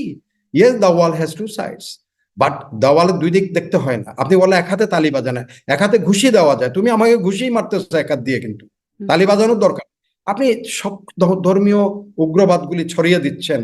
আমরা এখানে আমাদের মানুষগুলো যারা আছে, আমরা যা প্রতিবেশী যারা আছে, আমাদের ভাই হিসেবে সারা জীবন যুগ যুগ ধরে আমরা বসবাস করেছি। যেমন পার্লামেন্টে আমাদের এদিন ফজলুর রহমান গত পরশুদিন বলছিলেন দাঁড়িয়ে যে 1200 এত সালের আগে এখানে তো মুসলমানরা আসছে, তখন তার আগে তো সব একটাই সম্প্রদায়। বাট ইভেন কি মোগলদের 600 বছরের শাসনে একটা ধর্মীয় কোনো ধরনের কোনো জিনিস হয় নাই। এখন তুমি উঠতে বসতে এখানে ধর্মীয়, ওখানে যেখানে সুবিধা, যেখানে মসজিদ, পুরানো মসজিদ, এখানে নিচে করে দেখো এখানে কোনো মন্দির ছিল কিনা, এগুলি কি। সো দিস আর আপনি যে বললেন আমাদের জন্য ঝুঁকি তৈরি করছে কিনা, আমাদের জন্য ঝুঁকি অলরেডি তৈরি করেছে। আমি last week I was in Bombay, আমি তাদের অনেক লোকজনকে বলেছি একটা সেমিনারে, আমি বললাম যে this you are creating for us, not for you. Your ভারতের সবচেয়েতে, ইভেন কি প্রণব মুখার্জি লাস্ট রাষ্ট্রপতি হিসেবে তার যে বিদায়ী ভাষণে বলছেন ভারতের ডেমোক্রেসির where is the beauty line, তা এটা সব মানুষের সম্মিলিত, সবগুলি তার সমাহার হচ্ছে, সে তার সেখান থেকে সুর তুলছে ভারত, রং ছড়াচ্ছে, বা প্রতিবেশীরা সেখান থেকে রং নিয়ে তার মনের মাধুরী মিশিয়ে তার মতো ছবি আঁকছে, কিন্তু সেটার থেকে তুমি তো এখন দূরে নিয়ে যাচ্ছ ভারত। আমি এই কথাগুলো আমি বলে জি, আপনি ভারতের উগ্রবাদের কথা বলছেন এবং সেই উগ্রবাদের কারণে বাংলাদেশে একটা অস্থিরতা, অসহিষ্ণুতা তৈরির কথা বলছেন। বাংলাদেশেও একটা উগ্রবাদের মানে বিষয় দেখছেন কিনা? যেমন ধরেন একটা বিষয় সম্প্রতি গণমাধ্যমেও আসছে যে যখন আসলে ফুটবল বিশ্বকাপ চলছে তখন ব্রাজিল আর্জেন্টিনার পতাকা আমাদের দেশে ওড়ে, এটা একটা আমাদের ভালো না লাগলেও মানে এটা একটা আমাদের প্রথার মধ্যে আছে যে বিভিন্ন দেশের, ব্রাজিল আর্জেন্টিনা মূলত, এবং বিভিন্ন দেশের পতাকা ঘোরে। কিন্তু একজন মুফতি হারুন ইজহার তিনি বলছেন যে এগুলোকে বদমাইশি আখ্যা দিচ্ছেন এবং সেখানে কালেমার পতাকা লাগানোর নির্দেশ দিচ্ছেন এবং তার পরপরই দেখা যাচ্ছে যে বিভিন্ন ঢাকাসহ বিভিন্ন জায়গায় একদম এই কালিমার পতাকায় ছেয়ে গেছে সাদা কালো বা কালো রঙের উপরে সাদা ক্যালিগ্রাফি করা পতাকা। অনেকে বলছেন এটা আইএস এর পতাকার সদৃশ্য এরকম পতাকা ছড়িয়ে যাচ্ছে। প্রশাসনও বলছে যে এই বিষয়টা তাদের নজরে আছে। এরকম একটা খবর আমি দেখছিলাম। মানে এর মধ্যে কোনো বার্তা আছে কি? হ্যাঁ, মানুষ যখন তার সেন্সিটিভিটি, মানুষ যখন কোনো একটা ইমোশনাল কোনো অ্যাটাচমেন্ট থাকে, সেখানে এরা সুযোগ নিতে চেষ্টা করে। এটাই হলো একটা। নাইলে ঠিক আছে, আমি ব্রাজিল, আমি আর্জেন্টিনা, আমি সাপোর্ট করছি, তো তুমি ওটাতে হস্তক্ষেপ না করে তোমার যদি কোনো মনের মধ্যে সুপ্ত বাসনা থাকে কোনো প্রচার করার জন্য, প্রকাশ করার জন্য, আলাদা করে প্রচার করো, তুমি তোমার মতো করে করো। কেউ তো বাধা দিচ্ছে না এখানে। তোমার বাংলাদেশ তো যদি বলতো যে বাংলাদেশের পতাকা তোলেন, হুম, আই উড অ্যাপ্রিসিয়েট ইট। যে আমি যেমন আমার বাড়ির উপরে সবগুলি ফ্ল্যাগ আছে, যত ম্যাক্সিমাম রিনাউন্ড ইয়ার মধ্যে ফ্ল্যাগ আছে, সবার উপরে বাংলাদেশের ফ্ল্যাগ, আর সবচেয়ে বড়। এটা হচ্ছে এইটুকুই বলেন, অন্তত আর কিছু না। তোমরা যেভাবে অন্য দেশের প্রতি মানে একটা ফ্যাসিনেশন মানুষের থাকে, হুম, ফুটবল ক্রেজ এটা থাকে, সারা পৃথিবীতে থাকে, এটা আছে। আমাদের এখানে একটু বেশি, কিন্তু আমাদের অন্য কোনো উপলক্ষ নাই। হুম, যাপন করার জন্য যদি আপনার অন্য উপলক্ষ থাকতো, মানুষ তাহলে ভুলে টুলে অন্য এগুলি করতোই না। যেহেতু তার কোনো উপলক্ষ নাই, সে বসে থেকে কখন ফুটবল ফুটবল হবে, হুম, বিশ্বকাপ এবার কখন হবে, কখন ওয়ার্ল্ড কাপ ক্রিকেট হবে, বসে থাকে পতাকা নিয়ে তার আসলে দৌড়া দৌড়ি। হুম, এই যে রিক্সা, আমি যে শহরে থাকি, বিশ্বাস করবেন আপনি ম্যাক্সিমাম বেবিরেক্সের উপরে ইরানের ফ্ল্যাগ উঠতেছে, ইরানের। অথচ ইরান কিন্তু ফাইনালে যাবে হুম, না। হুম, হুম, কারণ হচ্ছে এখানে একটা ইস্যু কাজ করছে। হুম, হুম, সে মনে করছে ঠিক আছে, ইরান তো একদম হুম, দিছে, মানে হুম, হুম, দেখায়, হ্যাঁ, আমি এখন দেখাই দিলাম ইরানের ফ্ল্যাগ আমি উড়াচ্ছি। আমি ট্যাক্সি থামিয়ে জিজ্ঞেস করি, এই ভাই, আপনি যে এইভাবে ফ্ল্যাগ কিনলেন, আমার সামনে থেকে ফ্ল্যাগ কিনছে লাইন ধরে 3-4 জন ট্যাক্সি হলে, আমি গ্যাসোলিন গাড়িতে বলছি, আমি আস্তে করে গিয়ে বললাম, এই অন্য দেশের ফ্ল্যাগ কিনছো না কেন? তোমরা সবাই ভাই খালি দেখছি সবাই ইরানের ফ্ল্যাগ খুঁজতেছো। এবং অডিও বিলিভ 5 ফিট একটা ফ্ল্যাগ আমাকে তারা প্রেজেন্ট করেছে, 5 ফিট একটা ইরানি ফ্ল্যাগ আমাকে প্রেজেন্ট করেছে, স্যার এটা আপনাকে দিলাম। আমি অনেক হাসাহাসি করলাম, জড়াটরা ধরলাম, ঠিক আছে, ইজ এ গুড স্পিরিট। নির্যাতিতের নিপীড়িত ইচ্ছা করলে মারা যায় না, হুম, এটাই তার হলো ইরান ইরাক আমেরিকার যুদ্ধের মধ্যে। সো এটা হতে পারে। তো সেখানে আমি যদি বলতাম যে ভাই তুমি বাংলাদেশের ফ্ল্যাগটাও লাগাও, that should be the spirit. Hmm, hmm, এখন উনি বললেন কালেমার পতাকা, তো কলেমার পতাকাটা তো রাস্তাঘাটে অনেক সময় না, আল্লাহ মাফ করুক, রাস্তা পথে পড়তেছে, এখানে পড়ে যাচ্ছে, ওটা বাতাসে উড়াই নিয়ে যাচ্ছে, কে কোথায় ফেলে দিচ্ছে। তুমি এগুলি কি শেখাচ্ছ? এটা তো তার অন্তরে থাকার কথা। অন্য একটা দেশের কখনো কি আর্জেন্টিনা ব্রাজিল কি ইসলামের কলেমার কি সমান সমকক্ষ হয়ে দাঁড়াতে পারবে? এটা তো শতাব্দী ধরনের মানুষের বিশ্বাস, আস্থা, তার মধ্যে সামান্য খেলার সাথে তুমি এটাকে মিলাই দিচ্ছ। তার মানে তুমি কত শ্যালো, কত ধরনের তোমার জ্ঞানের কতটুকু তোমার আছে, তুমি জাজ করো এটা। হুম, তো এটাই। আর আপনি যেটা বলছেন এটা আমিও দেখেছি, যে এটাকে ওই দিন বোধহয় পুলিশ কমিশনার বলছেন যেটা হামাসের পতাকার সাথে তার সিমিলারিটিস হ্যাঁ, আছে, হোয়াইটের উপরে কলেমা, এটা হামাসের flag, hmm, hmm, not the ISI, hmm, ISI না, হামাসের। আবার সৌদি আরবেরটা মিলে না এই জন্য, কারণ সৌদি আরবে কলেমা আছে, সবুজের উপরে তালোয়ার আছে, হুম, খেজুর গাছ তলোয়ার কলেমা। হুম, তো এটা হচ্ছে অনলি হোয়াইট অ্যান্ড কালো হরফের মধ্যে কলেমা, এটা হচ্ছে হামাসের ফ্ল্যাগ। হুম। কদিন আগে আবার ইসরায়েলের রাষ্ট্রদূত বললেন যে বাংলাদেশে মানে ভারতে গিয়ে বললেন বাংলাদেশে হামাসের উপস্থিতি। কোন রকম হ্যাঁ, যোগসূত্র কি হতে পারে, হতে উত্থান পারে? হবে হ্যাঁ? খুব অচিরে। পাকিস্তান এবং বাংলাদেশে উত্থান হওয়ার একটা সম্ভাবনার কথা বলেছে, এটা হুম, আমিও প্রেসে দেখেছি। Correct, you are correct. জি। তো আছে সেরকম, সেরকম আশঙ্কা প্রকাশ করেছে। আশঙ্কার জি, কারণ আছে? মানে যে যৌক্তিকতা দেখেন আপনার আশঙ্কার মনে হয়? কারণ মানে এই যে ধরেন আপনি এখানে, আমি তো বলবো যে আশঙ্কা সেরকম যেভাবে তারা কালার করতে চায়, বাট তারা যে আশঙ্কার, তারা যে মূল কারণ, আপনি গাজায় যেভাবে তারা মানুষ হত্যা করেছে, হুম, যে বর্বরতা তারা দেখিয়েছে, F-35 নিরীহ মানুষের উপর F-35 পৃথিবীর সবচেয়ে লেটেস্ট ফাইটার এয়ারক্রাফট দিয়ে বম্বিং করেছে। গাজার আপনার এই যে হিউম্যান রাইটস স্পেশাল রিপোর্টিয়ার, জাতিসংঘ মহাসচিবের, তার যে একটা বিবৃতি, যা গাজায় দ্য ইকোনমি অফ জেনোসাইড, সেখানে গণহত্যার মাধ্যমে যেভাবে তারা অর্থনীতিকে চাঙ্গা করছে, যেভাবে সন্তানের সামনে বাবা মাকে তার অলিভ গার্ডেন থেকে ধরে নিচ্ছে প্রতিবাদ করছে বলে, তার ভেড়ার মেষের পালটা থেকে তাকে সবগুলি ধরে নিয়ে যাচ্ছে, প্রতিবাদ করতে গেছে, তার পা বেঁধে সামরিক জিপের পিছে তার সন্তানদের সামনে মা বাবাকে শেষ হচ্ছে নিয়ে যাচ্ছে। এই যে গুলি কথা, খাদ্যের জন্য লাইন ধরেছে বাচ্চাদের, সেখানে 250 শিশুকে হত্যা করেছে হুম। গুলি করে। তো এই যে তারা যে করেছে, হামাস তো সৃষ্টি হতো না। তারা যদি আপনার 1948 সালে, হুম, যেটা এখন প্রতি বছর 12ই মে নাকাবা দিবস যেটা বলা হয়, অর্থাৎ দুর্দিনের দিন তারা উদযাপন করে, 7,50,000-এর উপরে শুধু ফিলিস্তিনি তাদের ঘর ছাড়া করেছে, 500-র উপরে গ্রাম জ্বালিয়ে দিয়েছে এই এরা। তো ওরা তো, হামাস তো সৃষ্টি হতো না কোনোদিন। জি, আপনি খুবই এই রাইটলি আসলে মানে হলো মানুষ। ওই মানে সেই বাস্তবতার কথা বলছেন। তাদের খুব নির্মম ইতিহাসের কথা বলছেন। হ্যাঁ, কিন্তু আমার প্রশ্নটা মূলত এখানে যে বাংলাদেশ আমরা সহানুভূতি প্রকাশ করি, সমর্থন প্রকাশ করি বিভিন্ন সময়। কিন্তু এর মধ্যে বাংলাদেশও জড়িয়ে বাংলাদেশও কোনো আ মানে কিছুর মধ্যে জড়িয়ে পড়বে কিনা যাতে বাংলাদেশও কোনো ঝুঁকিতে চলে আসবে? কিছু, এটা এটা খুব বেশি না। এটা যে আপনি যে পার্সেন্টেজ বললেন, এটা 10%, 5%, 10%। এটা যখন তালিবানরা যখন আফগানিস্তানে আমেরিকানদের বিরুদ্ধে যুদ্ধ করছে, তখন বেশ কিছু ছেলে কিন্তু এই চট্টগ্রাম থেকেও গিয়েছে, আচ্ছা। হারিয়ে গেছে। আইসিসে গিয়ে মালয়েশিয়াতে হয়ে থ্রো মালয়েশিয়া দে জয়েন, আমরা এগুলি দেখেছি, শুনেছি, প্রমাণ দেখেছি। এটা ডাক্তারি পড়তেছে, ইঞ্জিনিয়ারিং পড়তেছে, হুম, এরা কোনো মসজিদ মাদ্রাসা থেকে যায় না, ওরা মেডিকেল সায়েন্স পড়তেছে। এই যে কুলসি, আমি যে এলাকায় থাকি ওখান থেকে মালয়েশিয়া হয়ে চলে গেছে সেখানে। সে, হি ওয়াজ মোটিভেটেড। এই যে গুলশানে যেই ছেলেগুলো যেখানে সবগুলি যে মারা গেল, হুম, হুম, তারা কিন্তু হাইলি দে ট্যালেন্টেড বয়স, দে জয়েন। এটা হচ্ছে তাদের ভিতরে এক ধরনের, যখন সাইকোলজিক্যালি, এটা আমি বলবো যে অস্থিরতা এক ধরনের দেখে দে, তারা যখন এভাবে মানুষ মরছে, এভাবে মানুষকে মারা হচ্ছে, এভাবে অন্যায় করা হচ্ছে। এই যেমন ইরানের প্রথম দিয়ে টমাহক মারলো, 165টা মেয়ে স্কুলে পড়ালেখা, সেখানে মারা গেল কোনো কারণ ছাড়া, কিচ্ছু ছাড়া। এটাকে তো প্রতিবাদ করতে গিয়ে অনেকেই কিন্তু এই ধরনের চিন্তা করছে, আমি কি করবো এখন, আমারও তো প্রতিবাদ করা উচিত।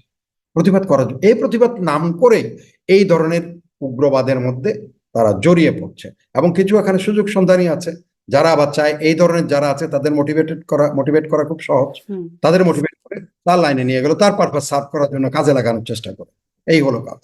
এখন এই একটা পরিস্থিতিতে মানে আমি সার্বিকভাবে আপনার কাছ থেকে একটু জানতে চাই। বাংলাদেশে আপনার কাছে আপনি নিরাপত্তা বিশ্লেষক হিসেবে আপনার এই মতামতটা জানতে চাই।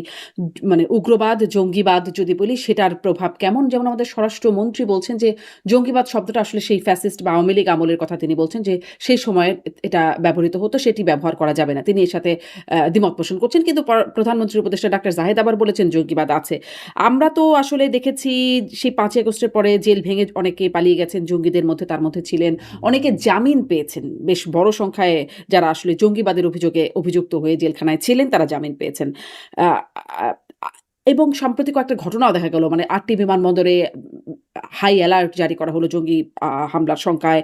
আ কোথাও ছোট বোমা হামলার কিছু ঘটনা ঘটলো কুমিল্লায় মন্দিরে বা কেরানীগঞ্জে একটা বোমা কারখানায় বলা হচ্ছিল যে সেখানে বিস্ফোরণ ঘটে গেল। এরকম আসলে আপনার কাছে কি মনে হয় সার্বিকভাবে পরিস্থিতিটা কেমন? আমরাও কি কোনো বিশেষ ঝুঁকির মধ্য দিয়ে যাচ্ছি কিনা? যাচ্ছে। আমি মাননীয় স্বরাষ্ট্রমন্ত্রীর বিষয়টাকে আমি একটু দ্বিমত করবো এখানে। উনি হয়তো বলছেন নাই এইসব কথা বলে, আপনি অন্ধ হলে প্রলয় বন্ধ হয় না। আপনি এই কথাটা যথার্থভাবে এখানে বলা যায়, অন্ধ হলে প্রলয় বন্ধ হবে না। আমরা যেগুলি করছি, এটা আমাদের জন্য দুর্ভাগ্য। আমরা এইগুলিকে ট্যাকটিক্যাল, আমরা বলি কি দুইটা জিনিস আছে, একটা স্ট্র্যাটেজিক্যালি, একটা হলো ট্যাকটিক্যালি। ছোট লেভেলে অর্থাৎ মাইক্রো এবং ম্যাক্রো, আমরা খুব ছোট লেভেলে এগুলিকে দেখে ছোট ছোট করে করে আমরা এটাকে মনে হচ্ছে যে হ্যাঁ ওখানে হয়েছে কিছু না, ওখানে এটা না। আমরা এটাকে ওই যেখানে হয় ওখানে লোকাল পুলিশ, ওখানে লোকাল কিছু লোক হয়তো এইভাবেই এটাকে সামাল দেওয়ার কথা চিন্তা করছে। Is a allowing to grow it in মোর, আরো বেশি করে এটা ছড়ানোর জন্য। তো এটা আমাদের প্রয়োজন এখন স্ট্র্যাটেজিক ওয়েতে বৃহত্তর পরিসর এটাকে অ্যাড্রেস করার। একটা জাতিকে, তাকে যদি ঠিকঠাক মতো চলতে দেওয়ার জন্য তার স্থির অবস্থান, তার রাজনৈতিক স্থিতিশীলতা, যেটা one of the prime condition for the development of a nation or a country or economy, সেখানে এটা করতে গিয়ে আপনি যদি মনে করেন যে না কিছুই না আমার এখানে, তাহলে একদিন দেখবেন যে আপনি ভলাটাইলিটির মধ্যে পড়ে গেছেন, সম্পূর্ণ ভলাটাইলিটির মধ্যে পড়ে গেছেন। এখন সেটাকে পরিত্রাণ পাওয়ার জন্য এই ছোটগুলোকে আমরা সম্মিলিতভাবে স্ট্র্যাটেজিক্যালি যদি আমরা জাতীয়ভাবে এটাকে অ্যাড্রেস করি, তাহলে এটা থেকে আমরা পরিত্রাণ পেতে পারবো। কিন্তু ছোট্ট ছোট্ট আমাদের এখানে যেটা হয়, সেটা ছোট ছোট ভাবে আমরা অ্যাড্রেস করছি। কোনো জেলে অ্যাড্রেস করতেছি, কোনো মাদ্রাসায় কেউ বলতেছে, কোনো মসজিদে বলছে। বাট এই ন্যাশনাল একটা প্রোগ্রাম যে এটার থেকে, যে আমরা এটার থেকে মুক্ত থাকার জন্য, পরিত্রাণ পাওয়ার জন্য, আমি বলছি যেমন মিলিটেন্সির উপরে পশ্চিমারা সেটাকে একেবারেই খারাপ একটা শব্দের দিকে নিয়ে গেছে। মৌলবাদ খারাপ শব্দ। আমি মৌলবাদকে খুব বেশি মৌলিক চিন্তা ভাবনা করে তারা কিন্তু আমি যারা সন্ত্রাস করে তাদের এটা আমি তাদের কথা বলছি, যারা সন্ত্রাস করছে, যারা ধরেন চুরি ডাকাতি করছে, রাহাজানি করছে সন্ত্রাসের নামে বা ধর্মীয় চেতনাবোধের নামে, তাদের কথা আমি বলছি। তাদেরকে দমন করা একেবারে আশু কর্তব্য। মৌলবাদকে আপনি সেটা বৃহত্তর ইয়ের থেকে আপনি অ্যাড্রেস করতে পারেন যে এটার জন্য যদি আমি এখন হামাসের যেটা যেটা মুখোমুখি হয়েছে, গাজাতে যেটা হয়েছে, সেটা যে আমি আমার দেশে নিয়ে আসতে চাই, তাহলে আমিও তো হয়ে গেলাম। আমার শক্তি কোথায়? তাহলে আমি শক্তি ক্ষয় করব। আমি তাহলে অন্যদের শক্তি নিয়ে, অর্থনৈতিক শক্তি নিয়ে অন্যের পাশে দাঁড়াতে পারবো না। এইভাবে হোক, যেভাবে হোক, এটা একেবারেই সেন্ট্রালি এটা অ্যাড্রেস করার সময় আমাদের দেশে আসছে। এটাকে স্বীকার করতেই হবে। জাহিদ সাহেব যদি বলে থাকেন, ঠিকভাবে বলছেন, উনি যেহেতু দেখেন। আর স্বরাষ্ট্রমন্ত্রী যদি উল্টো বলে থাকেন, ওনাকেও সেটা কারেকশন দেওয়া উচিত। জি। এর এবং মধ্যে আরেকটা প্রশ্ন একটু করি। যেমন ধরেন আওয়ামী লীগ গভর্নমেন্ট তারা সবসময় এই ন্যারেটিভটা তারা বলতে চাইতো বা আন্তর্জাতিকভাবে স্থাপন করতে চাইতো যে তাদের ক্ষমতায় থাকা প্রয়োজন এই মৌলবাদ, জঙ্গিবাদ, উগ্রবাদ ইত্যাদি যে শব্দগুলো আছে সেগুলো দমনে তাদের ক্ষমতায় থাকা প্রয়োজন। এটি তারা বলতো এবং তাদের একটা ফোনালাপে দেখা গেছে হাসানুল হক ইনুর সাথে সাবেক প্রধানমন্ত্রী একটা ফোনালাপ, হাসানুল হক ইনু বলছেন জঙ্গি কার্ড, তাদের একটা কার্ডও ছিল এরকম বিভিন্ন সময়। মানে জঙ্গি কার্ড খেলে দেওয়ার মতো একটা ব্যাপার-স্যাপার ছিল। কিন্তু এই বিষয়টা কি আসলে সঠিক না কিনা যে তাদের আসলে আওয়ামী লীগের ক্ষমতায় থাকার বাস্তবতায় জঙ্গিবাদ, উগ্রবাদ একরকম নিয়ন্ত্রণে থাকে। আবার এটা কি একটা বাস্তবতা কিনা আপনার কাছে এই প্রশ্নটা যেমন করতে চাই। আবার এই বাস্তবতা বা এটার সত্যতা প্রমাণে এর পেছনে মানে আওয়ামী শক্তির একটা ইন্ধনও থাকতে পারে কিনা বর্তমান মানে উগ্রবাদ বিস্তারে। দুটা দিকেই আপনার একটু পর্যালোচনা শুনতে চাই। আমি আপনাকে বলি, এটা আপনি যে প্রশ্নটা করেছেন, এটা is a core issue for the nation. আমাদের জাতির জন্য এটা একটা কোর ইস্যু। কারণ আওয়ামী লীগ এর রাজনৈতিক যারা কৌশল প্রণেতা ছিলেন, তারা যে কত অদূরদর্শী কাজ কারবার করেছে, আমি স্পষ্ট করে আপনার এই অনুষ্ঠানে বলি। আওয়ামী লীগের অনেকেই আপনার এই অনুষ্ঠানে কিন্তু বেশিরভাগ আমার মনে হয় যারা একটু আওয়ামী লীগের প্রতি বেশি এই ধরনের, কারণ গালাগালি যখন লেখে টেকে তখন দেখি যে এই কথা বলার জন্য এই গাল, এই কথার জন্য এই গাল, এই অনুষ্ঠান করতে করতে তো বুঝে গেছে এখন কোন অ্যাঙ্গেল থেকে কে কার গালটা আসতেছে। কারণ এই জন্য বলছি, আওয়ামী লীগের এত বেশি ঐতিহ্যশালী একটা প্রতিষ্ঠান এই উপমহাদেশে, আমার মনে হয় এই উপমহাদেশ না, পৃথিবীতে খুব কম দুটা সংগঠন পাবেন আওয়ামী লীগের মতো, যেটা নিজেরা একটা জাতির ভাষার জন্য আন্দোলন করেছে, যেটা একটা জাতির স্বাধীনতার জন্য আন্দোলন করেছে, এটা একটা জাতি তাকে সামনে আগানোর জন্য আন্দোলন। সেই পার্টিকে কেন এই যে জঙ্গিবাদ, সঙ্গীবাদ এগুলির আশ্রয় নিয়ে তাকে ক্ষমতায় থাকতে হবে? তার তো রাজনৈতিক ইস্যু নিয়েই তার ক্ষমতায়, তার অর্থনৈতিক কর্মসূচি নিয়ে তাকে ক্ষমতায় থাকে। না হলে কি করে বলেন, যখন এই যে ঢাকা বিশ্ববিদ্যালয়ের ছাত্রলীগেই যথেষ্ট ইয়েকে দমন করার জন্য, এটা কি রাজনৈতিক কর্মসূচি ছিল? ছিল না। যে এইটা এই কারণে এটা হচ্ছে সস্তা, অত্যন্ত সস্তা পথে আমি মানুষের উপর চড়াও হয়ে যাও, মানুষ মানে প্রতিপক্ষের উপর চড়াও হয়ে, সেটা তো রাজনৈতিক কর্মসূচি হতে পারে, অর্থনৈতিক কর্মসূচি হতে পারে। আপনি কাউকে ব্লেম করে, কালার্ট করে, আমি যা না তাই কালার্ট করে অন্য মানুষকে বলে আপনি আমার ক্ষমতাকে ধরে রাখবেন, সেটা তো অনুচিত, অন্যায়। এবং আওয়ামী লীগ এত সমৃদ্ধ ঐতিহাসিকভাবে একটা দল, সেখানে সেই দলের কেন প্রয়োজন হবে জঙ্গিবাদের কার্ড ব্যবহার করা? ইউনূস সাহেব তো নিজেই আওয়ামী লীগের বিরুদ্ধে সমস্ত সর্বনাশের কাজ তো ইউনূস সাহেবরাই করেছিলেন, জাসদ গঠন করে, এই যে গণবাহিনী করে, আওয়ামী লীগের 12টা বাজানোর চেষ্টা করেছিলেন তারাই তো। এখন উনার বুদ্ধিতে যদি আওয়ামী লীগ সেই পরামর্শে চলতে হয়, তাহলে সে আওয়ামী লীগের পরিণতি এক সময় এসে আওয়ামী লীগ প্রবলেমে পড়ে গেছে। আওয়ামী লীগের যারা যদি চিন্তাশীল, চেতনাশীল মানুষ, যারা যারা সত্যিকারের জাতীয়তাবাদ নিয়ে কাজ করে, জাতির উন্নয়নের জন্য, অগ্রগতির জন্য অর্থনৈতিক কর্মসূচি নিয়ে, আপনি বলেন এই দলটার কি অর্জন বাংলাদেশে না ভারতে সমস্ত উপমহাদেশে দ্বিতীয় একটা দলের নাম বলেন যার এত অর্জন আছে? আজকে কি অবস্থায় পড়ে আছে তার? কেন? এই যে এই আপনি যে বললেন জঙ্গিবাদ কার্ডের কথা, এটাই তো একটা রং ট্র্যাকে দিয়ে, রং ট্র্যাকের মধ্যে নিয়ে, কারণ উনার তো 4জন সমর্থক নাই, উনি অন্য একটা বড় দলের কাঁধের উপরে অন্য একটা খারাপ জিনিস চাপিয়ে দেওয়ার প্রচেষ্টায় ছিলেন। তার কথোপকথনতে এটাই তো প্রমাণিত। এটা কেন করছে because I don't have anything, I don't have the footings, so he is thinking that other is also not having footings, সুতরাং এটা ব্যবহার, এটাই ছিল কারণ। সুতরাং এইটা খুব ভালো কাজ হয় নাই। আমি এখনো বলবো, এখন অনেকেই শুনছেন আপনার প্রোগ্রামে, এটা তো অনেক শুনেন, এবং তাদের মধ্যে অনেক যারা আছে তারা কৌশল প্রণেতা ছিলেন এক এক সময়, তাদের কাছ থেকে শুনি, হ্যাঁ আপনি এটা বলেছেন, ওটা বলেছেন, হ্যাঁ বলেছি এটা, তো বলেছি এই বলেন এখানে প্রতিযুক্তি কি আছে বলেন, আমি যে কথাটা এখন বলছি এটার প্রতিযুক্তি থাকলে বলুক তারা কেউ, যে আমি এই যে কার্ডের কথা বললাম এটা কি রাজনৈতিক কর্মসূচি? হুম, হুম। এটা স্যাবোটাইজ করা একটা পার্টি যার অর্জন আছে। হুম। আমার একটা লেখাপড়া হচ্ছে এই যে একটা হচ্ছে আপনি বললেন যেটা নিয়ে আপনি খুবই মানে সমালোচনা করছেন কার্ড, জঙ্গি কার্ড খেলে দেওয়ার যে প্রসঙ্গটা Yes, সেটা। হ্যাঁ, আবার জঙ্গিবাদ দমনে তাদের অনেক রকম প্রয়াসও ছিল। মানে কার্ডও ছিল, তারা যেমন কার্ড খেলতো আবার প্রয়াসও দেখা যেত। সেটিও আসলে কার্ড কিনা সেটা নিয়েও প্রশ্ন আছে। তবে অনেক প্রচেষ্টা দেখা যেত যে জঙ্গিবাদ মানে এবং তারা যে ন্যারেটিভটা বলতে চেয়েছে বরাবর আন্তর্জাতিক ভারতের কাছে বা যুক্তরাষ্ট্রের কাছে বা বিভিন্ন আন্তর্জাতিক অঙ্গনে যে তাদের ক্ষমতায় থাকা প্রয়োজন জঙ্গিবাদ, উগ্রবাদ দমনে এই অঞ্চলে বা বাংলাদেশে।